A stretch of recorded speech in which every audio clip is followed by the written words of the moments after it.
Jatin Toons. गांव के किनारे बसा छोटा सा किसान था, रामू। सुबह सूरज उगने से पहले ही उसकी नींद खुल जाती। हाथ में हल और बैल लेकर खेतों की ओर निकल जाता। खेतों में फैली ओस की बूंदें और पंछियों की चहचहाहट उसके साथी बन जाते।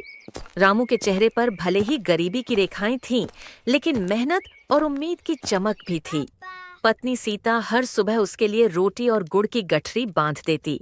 बेटी पिंकी कहती, बाबा जल्दी लौट आना, मैं आपका इंतजार करूंगी। बेटा मुन्ना खेतों में उसके साथ खेलने जाने की जिद करता।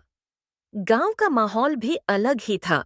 सुबह गांव के बुजुर्ग रामधनी काका चौपाल पर बैठकर बीड़ी पीते और कहते, हमारे जमाने में खेती बिना ट्रैक्टर के भी हो जाती थी, लेकिन अब लड़के मशीनों पर ज्यादा भरोसा करने लगे हैं। रामू चुपचाप मुस्कुराता और सोचता, काका सही कहते हैं, लेकिन मेहनत तो हाथों की ही होती है। हरिया उसका पड़ोसी किसान था। दोनों खेतों में एक दूसरे की मदद करते। हरिया की पत्नी बिंदिया कभी कभी सीता को सब्जी बांट देती।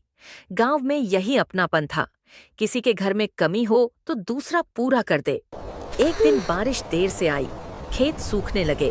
रामू और हरिया रोज आसमान देखते और कहते, हे भगवान, पानी बरसा दे, वरना फसल बर्बाद हो जाएगी। गुड्डन, रामू का मित्र, हिम्मत बढ़ाता। रामू चिंता मत कर, मेहनत करने वालों को भगवान कभी खाली हाथ नहीं लौटाता।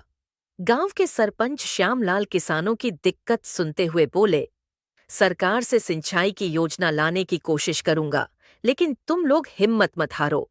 धीरे धीरे बादल घिरने लगे। बच्चों ने तालियां बजाईं।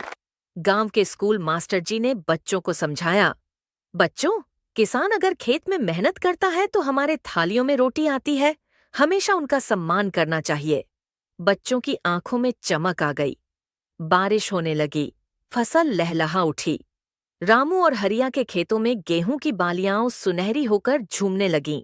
कटाई के समय पूरा गांव एक दूसरे की मदद करने खेतों में उतर पड़ा।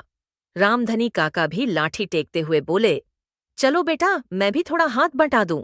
गांव की औरतें गीत गातीं, बच्चे बालियां बटोरते। पूरा गांव मेहनत और खुशी का मेल बन गया।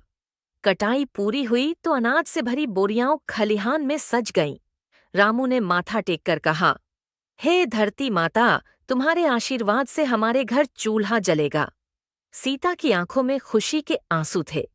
पिंकी और मुन्ना बोरियों पर खेलते रहे।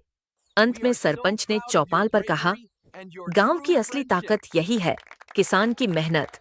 अगर किसान न हो तो हमारी थाली खाली रह जाएगी। गांव वालों ने तालियां बजाईं और रामू, जिसने दिन रात पसीना बहाया, गर्व से खड़ा था। सीख, यह कहानी बताती है कि किसान की मेहनत से ही गांव और शहर का जीवन चलता है। उनकी तकलीफें असली हैं, लेकिन उनकी उम्मीद और हिम्मत ही देश की असली ताकत है।